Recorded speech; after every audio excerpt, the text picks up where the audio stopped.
Capítulo 29 de lo que el viento se llevó.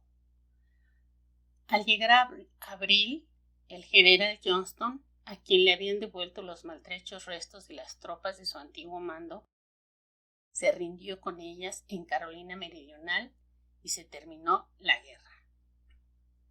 Pero la noticia no llegó a Tara hasta 2 semanas más tarde.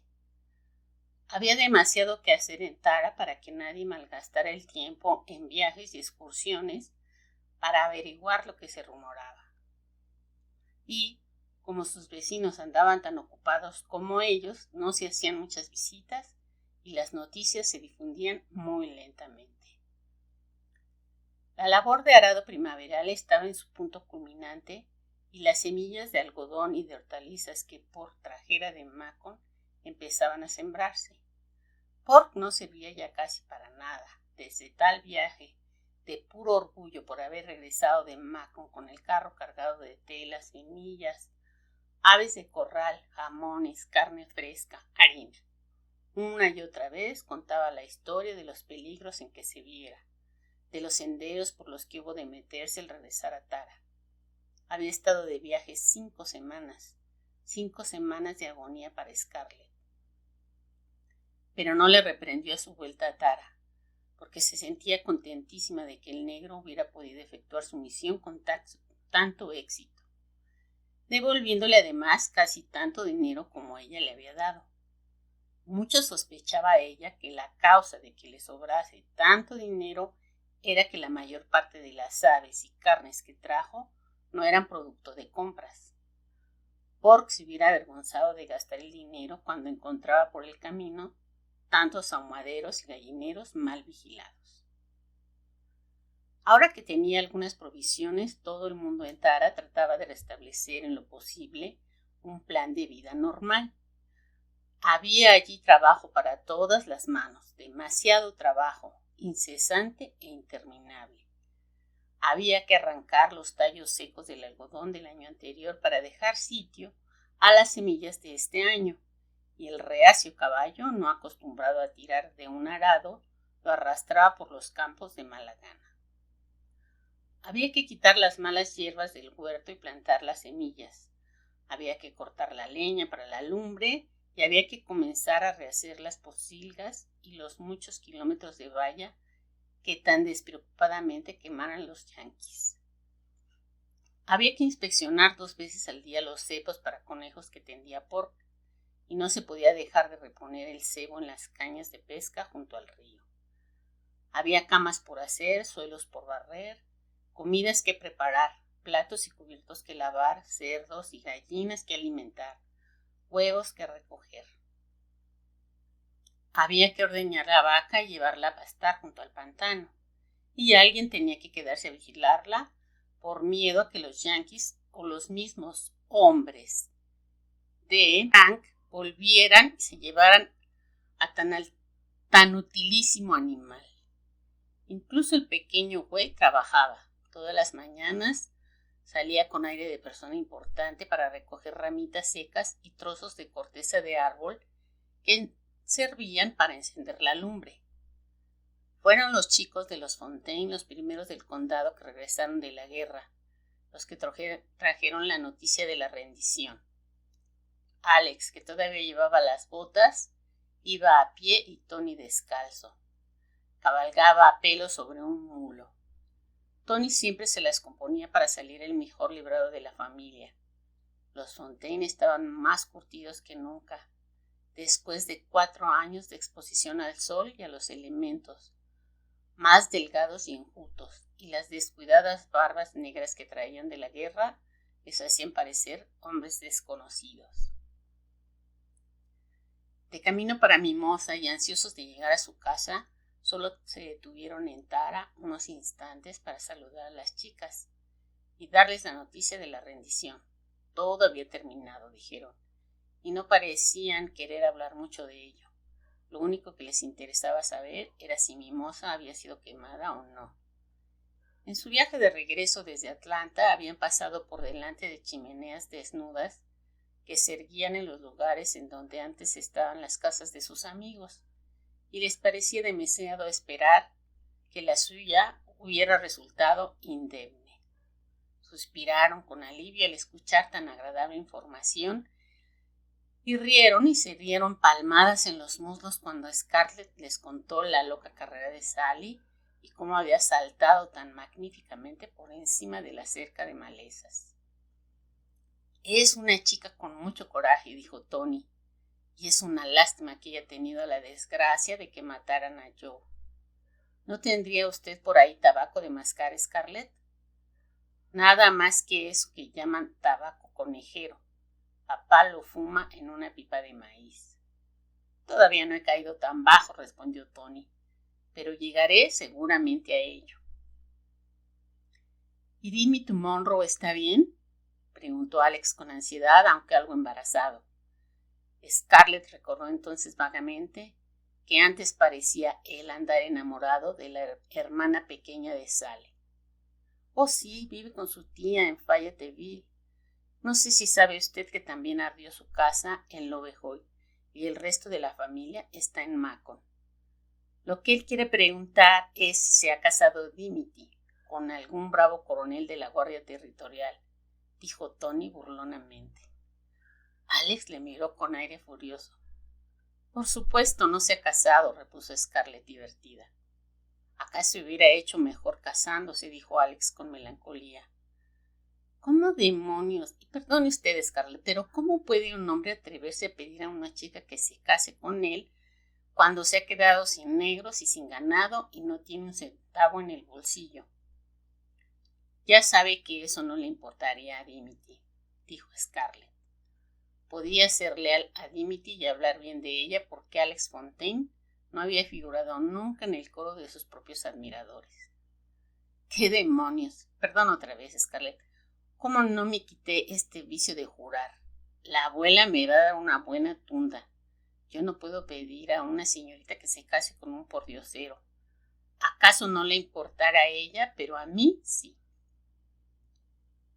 Mientras Scarlett hablaba con los muchachos en el pórtico delantero, Melanie y Susele y Karen se deslizaron dentro de la casa tan pronto como oyeron la noticia de la rendición.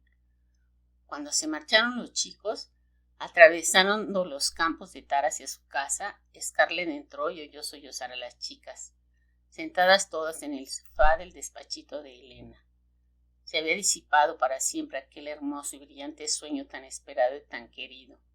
La causa que habían abrazado sus amigos, novios y esposos y que había arruinado a sus familias, la causa que ellas creían invencible, estaba perdida para siempre. Pero para Scarlett no era ocasión de lágrimas. En el instante en que oyó la noticia solo pensó: gracias a Dios, ya no me robarán la vaca, ya está el caballo a salvo, ahora podemos sacar del pozo los cubiertos de plata y todos usaremos tenedor y cuchillo. Ahora ya no tendré miedo al salir a buscar algo que comer. ¡Qué alivio! Nunca más tendría que asustarse al oír el ruido de cascos de caballos. Nunca más se despertaría por la noche reteniendo la respiración para escuchar mejor, dudando si era real o soñado el ruido de sables y cascos que había creído oír en el patio. Las roncas voces de mando de los yanquis y sobre todo Tara estaba a salvo. Su más terrible pesadilla ya no se convertiría en realidad. Ahora ya jamás tendría que ver desde fuera cómo se arremolinaban las nubes de humo que salían de la casa, ni escuchar el rugido de las llamas al desplomarse el tejado. Y la causa había muerto, pero la guerra siempre le pareció a ella una cosa estúpida, y la paz era siempre preferible. Jamás se quedó con los ojos iluminados y estáticos cuando izaban la bandera de las estrellas y las franjas en lo alto de un mástil, ni sintió escalofríos cuando tocaban el himno Dixie. No había sido el fanatismo el que la había sostenido a través de todas las privaciones, de las fatigosas labores de enfermera, de los temores del ataque y el hambre de los últimos meses, que era lo que hacía soportable todo aquello a los demás, con tal de que la causa prosperara. Todo había terminado para siempre, pero no era Scarlett quien iba a derramar lágrimas por ello.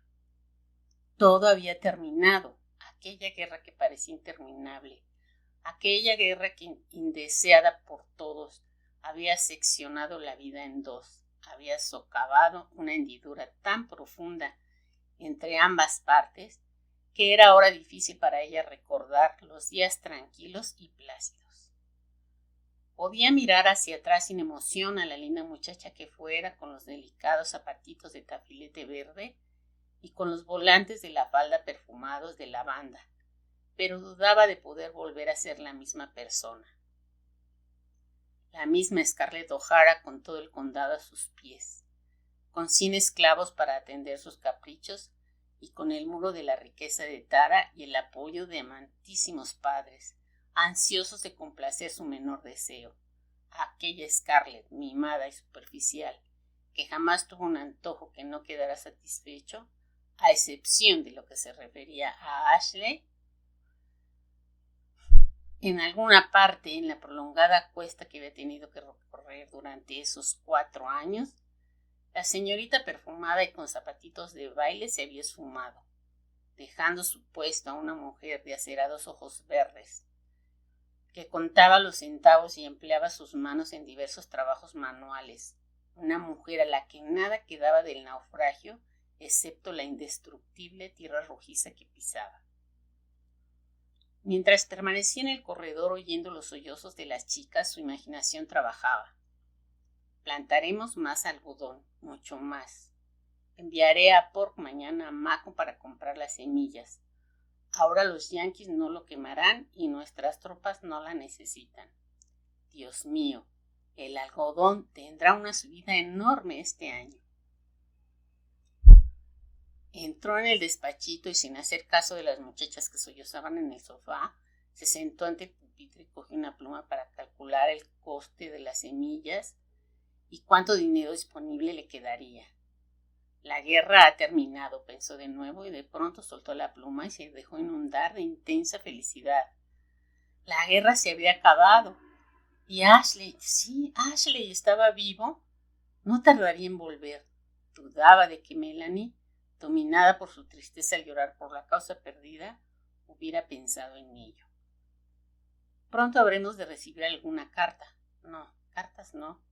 No se pueden recibir cartas, pero pronto. O él nos avisará de un modo o de otro. Mas los días se convirtieron en semanas y todavía no llegaban noticias de Ashley. El servicio postal en el sur era inseguro y en los distritos rurales ni siquiera lo había. Ocasionalmente algún viajero que pasaba por allí desde Atlanta les traía una nota de la tía Pitty rogando a las muchachas que volvieran, pero jamás la menor noticia de Ashley. Después de la rendición, la jamás desaparecida disensión entre Susele y Scarlett se avivó.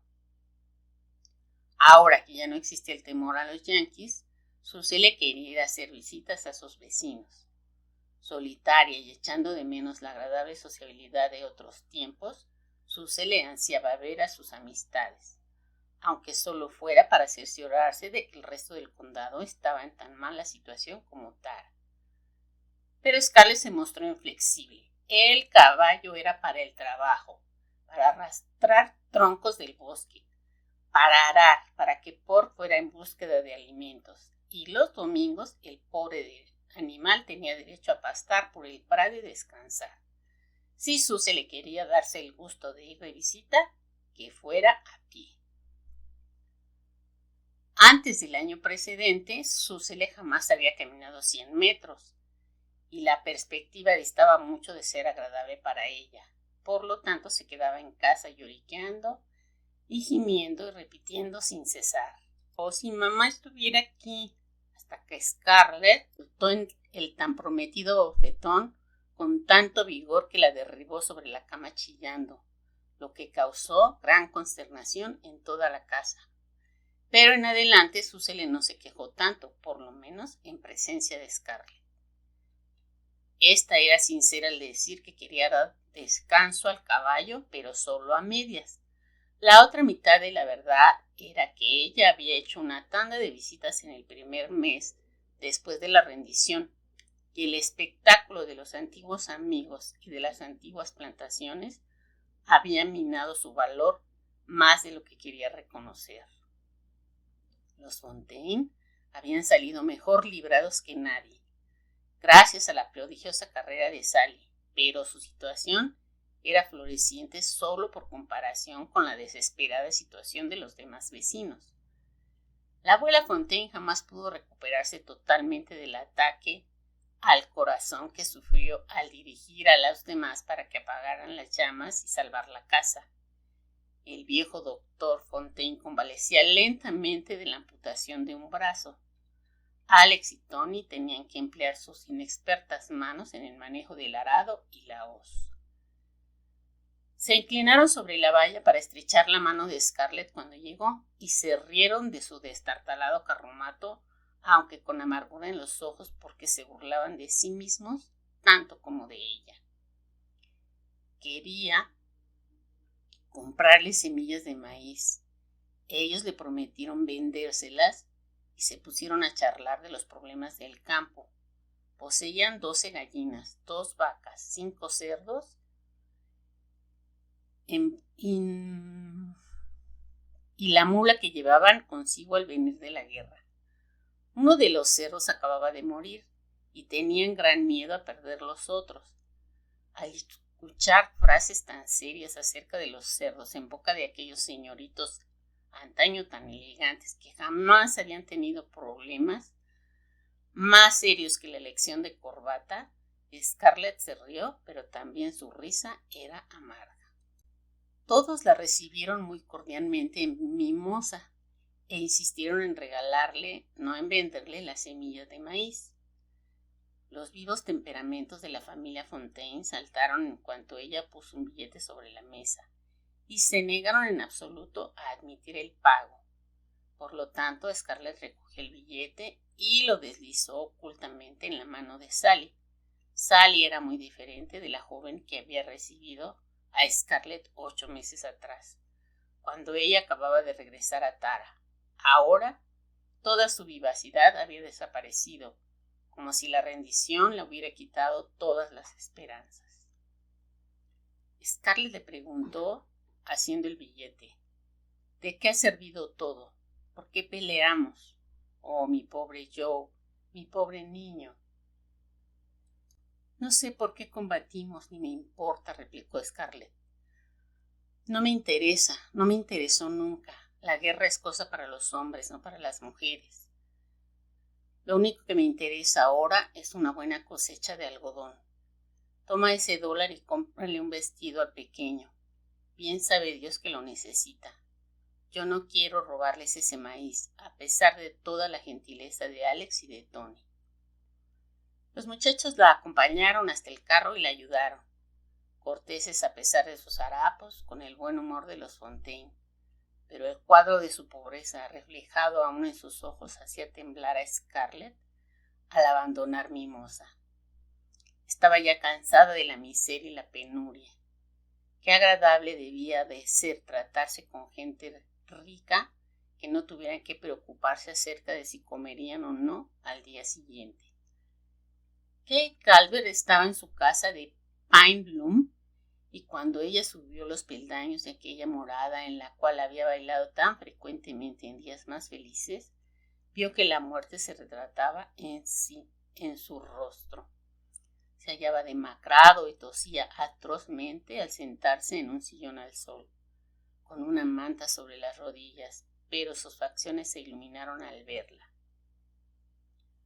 Solo tenía un poco de frío que le había bajado el pecho, dijo al tratar de levantarse para recibirla, pero desaparecería pronto y entonces podría ayudar también en el trabajo. Kathleen Calvert, que salió del interior de la casa al oír el sonido de voces, cruzó su mirada con la de Scarlett por encima de la cabeza de su hermano, y en ella leyó un exacto conocimiento de su estado y la natural desesperación. Kate podía ignorarlo, pero Kathleen lo sabía. Pine Bloom estaba sin arar e invadida por hierbas de toda clase. Las piñas comenzaban a soltar sus semillas por los campos y la casa tenía un aire de abandono y de ruina.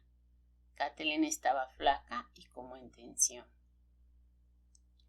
Ellos dos con su madrastra Yankee, sus 4 hermanastros y Hilton el capataz Yankee continuaban en la silenciosa casa llena de inusitados ecos.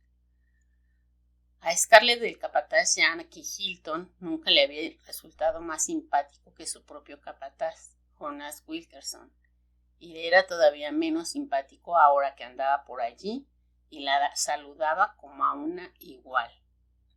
Anteriormente mostraba ya la misma combinación de servilismo e impertinencia que Wilkerson, pero ahora, muertos en la guerra el señor Calvert y Rayford y enfermo Kate, había descartado todo servilismo.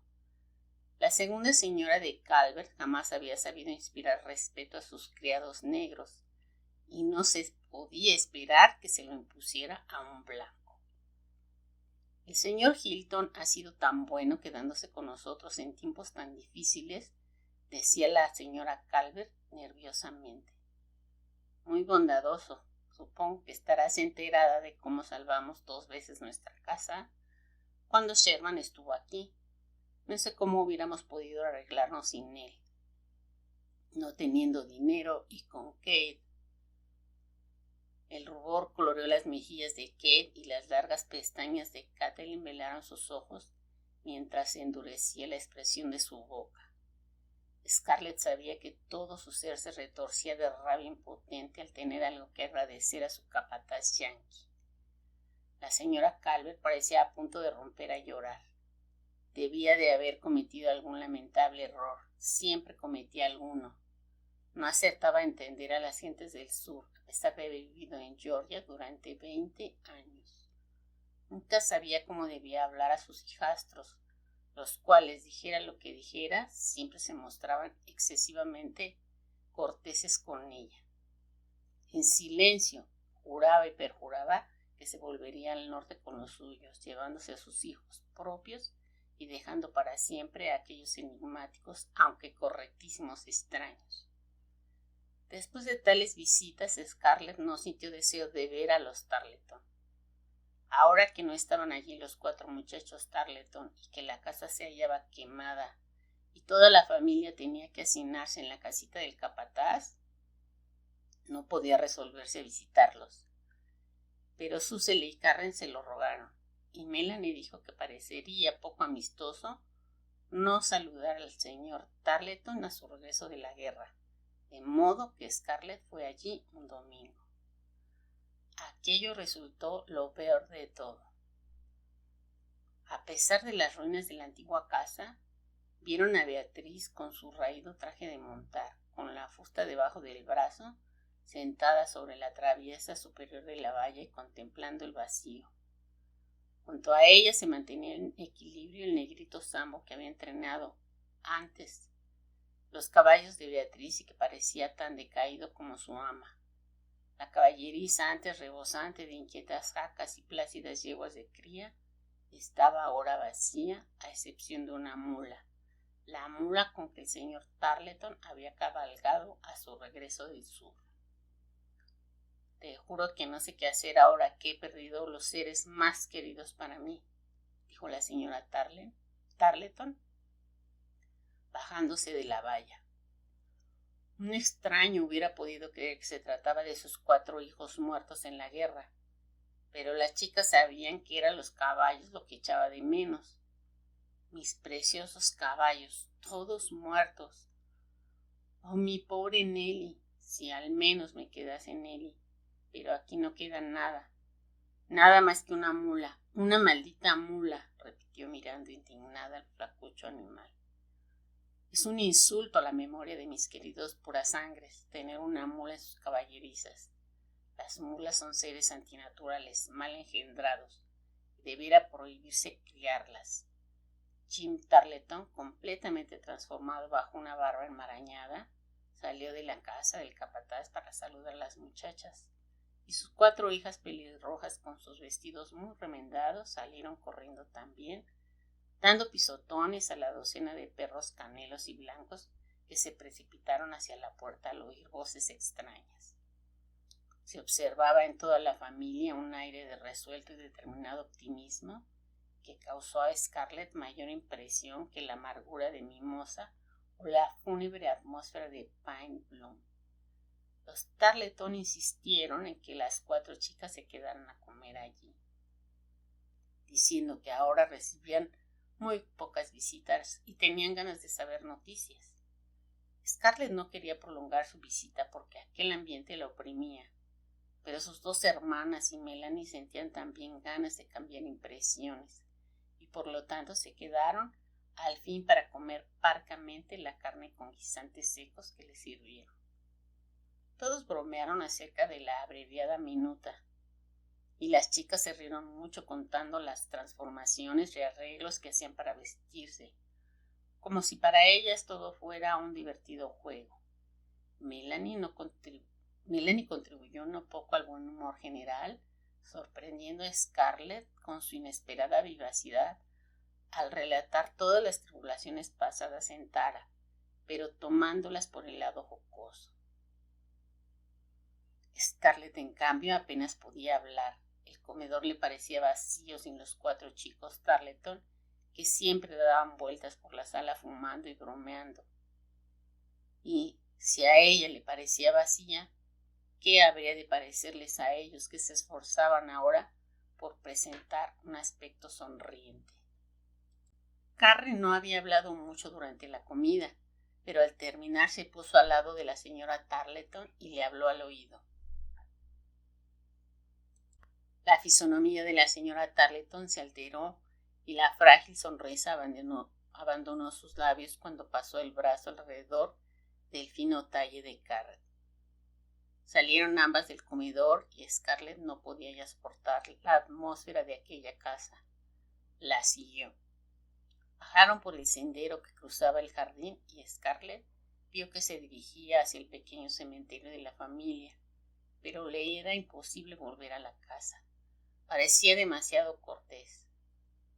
¿Por qué se le había ocurrido a Karen llevar a la señora Tarleton hasta la sepultura de sus hijos, cuando Beatriz hacía tan denodados y visibles esfuerzos por mostrarse valiente? Había 2 nuevas losas de mármol en la parcela cerrada con ladrillos bajo los cedros funerarios, tan nuevas que la lluvia todavía no las había salpicado de polvo rojizo. Las tenemos desde la semana pasada, dijo con orgullo la señora Tarleton. Mi esposo fue a Macon y las trajo en el carro. Piedras sepulcrales, lo que debían haber costado. Y repentinamente a Scarlett ya no le dieron tanta pena como antes los Tarleton. Personas que derrochaban el precioso dinero en lápidas cuando los alimentos estaban tan caros no merecían mucha compasión. Cuantas más letras grabadas, más caro era el precio. ¿Estaría loca toda la familia? Y les habría costado también no poco dinero traer los 3 cadáveres. De Boyd no se había encontrado ni trazas. Entre los sepulcros de Brenny y de Stuart había una lápida que decía: en vida fueron buenos y amables, y la muerte no los separó. Sobre la otra tumba aparecían los nombres de Boyd y de Tom, con una inscripción en latín que comenzaba con Dulce et. Nota: es dulce y bello morir por la patria. Fin de la nota. Pero nada significaba esto para Scarlett, que había conseguido eludir el estudio de latín en la Academia de Fayetteville. ¿Tanto dinero en lápidas? ¿Eran idiotas? Se sentía tan indignada como si fuese suyo el dinero derrochado. Los ojos de Carrie mostraban un extraño brillo. Me parece más bella, dijo en voz baja, señalando la primera lápida. A Carrie le parecía muy bien, por supuesto. Todo lo sentimental le producía efecto. Sí, repuso la señora Tarleton con voz suave. Nos pareció lo más adecuado. Murieron casi al mismo tiempo. Primero Stuart y luego Bren, que había recogido la bandera que su hermano soltó. Al regresar las 4 muchachas a Tara, Scarlett permaneció silenciosa durante algún tiempo, reflexionando sobre todo lo que había visto en las diferentes moradas, recordando a pesar suyo que el condado en todo su esplendor, con huéspedes y con todas las grandes casas, el dinero abundante, con negros que se acumulaban en los pabellones, con los bien atendidos campos desbordantes de algodón. Dentro de otro año habrá nacientes pinos por todos estos campos, pensó, y mirando hacia el boscaje que los rodeaba se estremeció. Sin los negros, lo más que podremos hacer será subsistir. Es imposible atender debidamente una plantación sin los negros. Y como muchos campos se quedarán sin cultivar, el bosque se apoderará otra vez del terreno. Nadie podrá sembrar más que muy poco algodón. ¿Y qué haremos entonces? ¿Qué será de la población rural? La gente de la ciudad se las compone bien de un modo u otro. Siempre han sabido componérselas. Pero la gente del campo retrocederemos un siglo. Volveremos a estar como aquellos pioneros que vivían en cabañas y apenas arañaban unas hectáreas de tierra y apenas existían. No, pensaba con resolución. En Tara no va a suceder eso, aunque tenga que ponerme a arar yo misma toda la comarca, todo el estado. Pueden volver a sus bosques si quieren, pero yo no voy a dejar que Tara se pierda. Y no seré yo quien malgaste el dinero con tumbas, ni el tiempo en lloriquear a propósito del resultado de la guerra. De un modo o de otro nos las arreglaremos. Sé que podremos arreglárnoslas si no han muerto todos los hombres. La pérdida de los negros no ha sido lo peor, es la pérdida de nuestros hombres, de los más jóvenes. Pensó nuevamente en los 4 Tarleton y en Joan Fontaine y en Rayford Calvert y en los hermanos Monroe y en todos los muchachos de Fayetteville y de Jonesboro, cuyos nombres había leído en la lista de bajas. Si quedaran algunos hombres suficientes podríamos defendernos, pero otra idea se le ocurrió. ¿Y si pensara en casarse otra vez? Por supuesto no quería casarse nuevamente. Una vez era más que suficiente. Además, el único hombre a quien ella había querido era a Ashley. Y Ashley, si aún vivía, estaba casado. Pero, suponiendo que ella tuviera ganas de casarse, ¿con quién hacerlo? La idea era aterradora. Melly preguntó, ¿qué va a hacer de las muchachas del sur? ¿Qué quieres decir? Lo que digo, ¿qué les va a ocurrir? No queda nadie para casarse con ellas. Mira, Melly, con todos esos jóvenes muertos en la guerra, miles de chicas en todo el sur tendrán que quedarse solteras. Y no podrán tener hijos, añadió Melanie, para quien esto era lo más importante. Evidentemente la idea no era nueva para Susele, que estaba sentada en la trasera del carro, porque se puso a llorar repentinamente. No había sabido nada de Frank Kennedy desde Navidad. No sabía si ello era culpa del servicio de correos o si él se había propuesto únicamente burlarse de su candidez. ¿O acaso le hubieran matado en los últimos días de la guerra? Ella hubiera preferido esto último a quedar olvidada, porque en la muerte de un novio existía cierta dignidad, como en el caso de Karen y de India Wilkes, pero la situación de una muchacha abandonada por su prometido era humillante. «Oh, cállate ya, por Dios», protestó Scarlett. «Claro, ustedes pueden hablar», decía Susel entre sollozos, «porque se pudieron casar y tenido hijos, y todo el mundo sabe que hubo un hombre que las prefirió a las demás. Pero mírenme a mí, y todavía me reprochas con mala intención que soy soltera, como si yo tuviera la culpa. Son odiosas las dos». «Cállate, ya sabes que detesto a las personas que se pasan la vida gimiendo. Sabes muy bien que tu viejo de las barbas color de canela no ha muerto y que cualquier día vendrá a casarse contigo. El pobre es tan tonto como eso, pero personalmente yo preferiría quedarme soltera a casarme con él. Volvió a reinar el silencio en la parte trasera del carro y Karen consoló a su hermana con unas palmaditas cariñosas, pero su mente estaba muy lejos, pues se acordaba de los paseos a caballo 3 años atrás con Brent Tarleton a su lado. En sus ojos se reflejaba un brillo de exaltación. Oh, decía Melanie con tristeza, ¿qué será ahora del sur sin nuestros magníficos muchachos? ¿Qué hubiera sido de él si hubiese sobrevivido? Su bravura, su energía y su cerebro no hubieran servido ahora de mucho. Scarlett, nosotras, las que tenemos hijos, debemos educarles para que reemplacen a los que se fueron, para que sean tan buenos y valientes como ellos. Jamás habrá hombres como ellos, dijo Karen suavemente. Nadie puede reemplazarlos. Y el resto del trayecto se hizo en silencio. Un día poco después, Kathleen Calvert llegó a caballo a Tara, cerca de la puesta del sol. Su silla de amazona adornaba ahora la mula más tristona que jamás había visto Scarlett, un animal cojo y de orejas caídas. Kathleen tenía un aire casi tan decaído como su escuálida cabalgadura. Su vestido era de percal desteñido, de la calidad que anteriormente solo usaban las criadas, y su sombrero de paja estaba sujeto a la barbilla con un trozo de bramante. Llegó hasta el mismo pórtico, pero no desmontó, y Scarlett y Melanie, que estaban contemplando el crepúsculo, descendieron los peldaños para saludarla. Kathleen se hallaba tan blanca como Kate el día en que ellas estuvieron en su casa, pálida, dura, tensa, como si su fisonomía estuviera a punto de agrietarse mientras hablaba.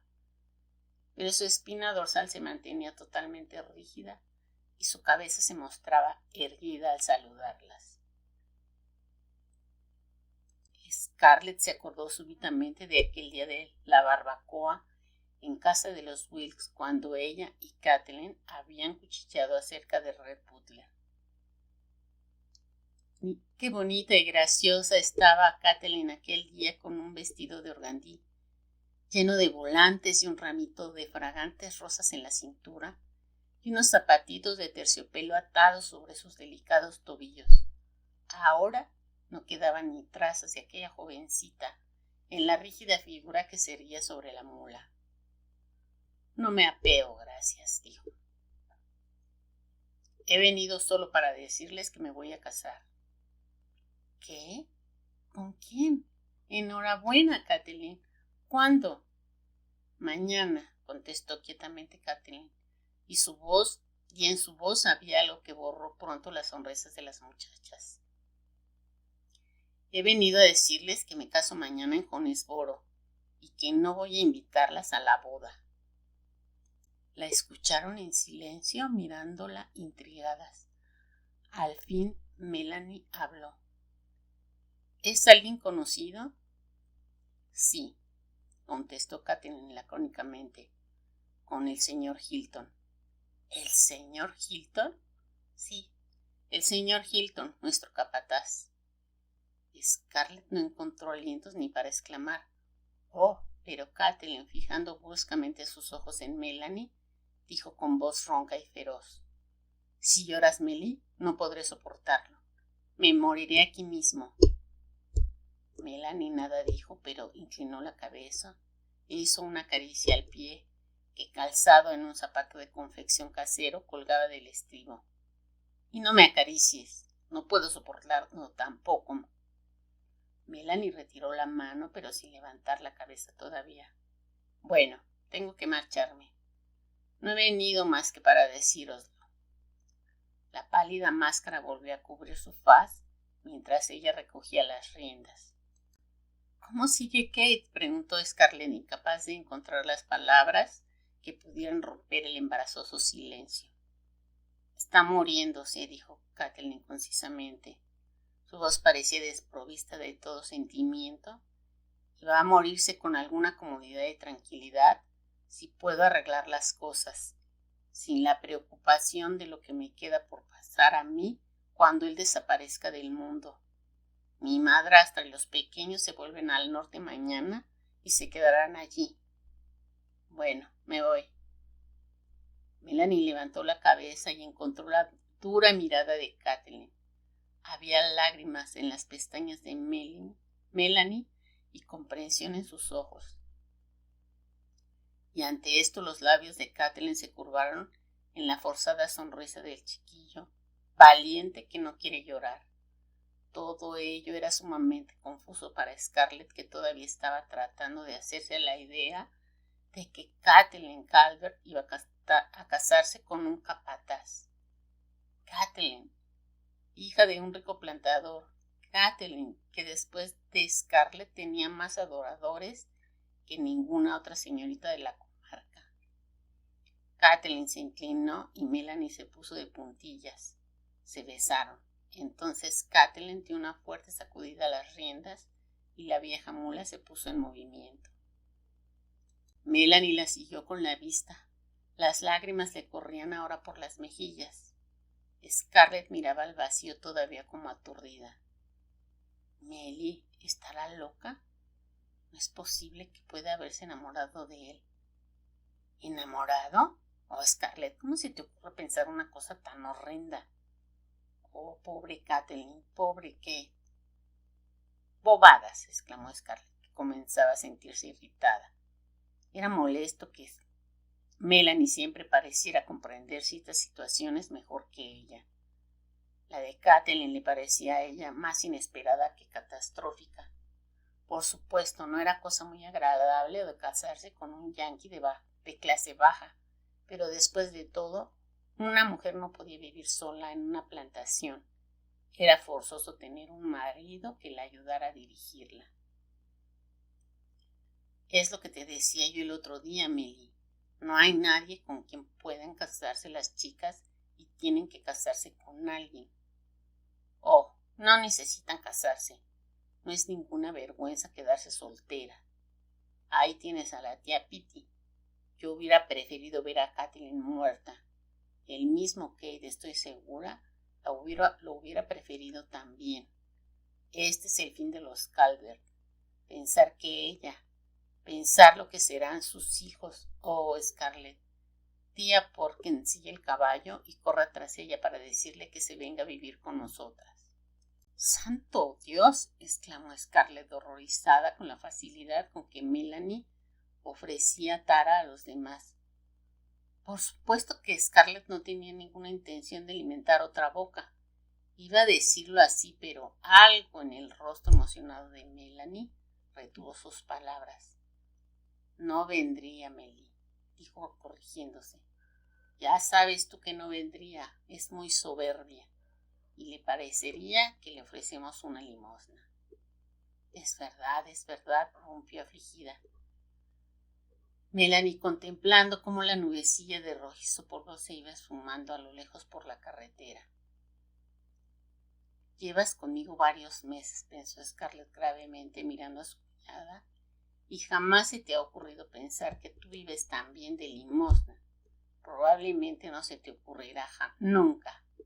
Eres una de esas personas a las que la guerra no ha cambiado en lo más mínimo y sigues pensando y obrando como si no hubiese pasado nada. Como si fuésemos todavía ricos como Creso y tuviéramos tanto que comer que no supiéramos cómo deshacernos de todo y los huéspedes no importaran. Me figuro que habré de cargar contigo por todo lo que me queda de vida, pero no quiero cargar también con Kathleen. Fin del capítulo 29.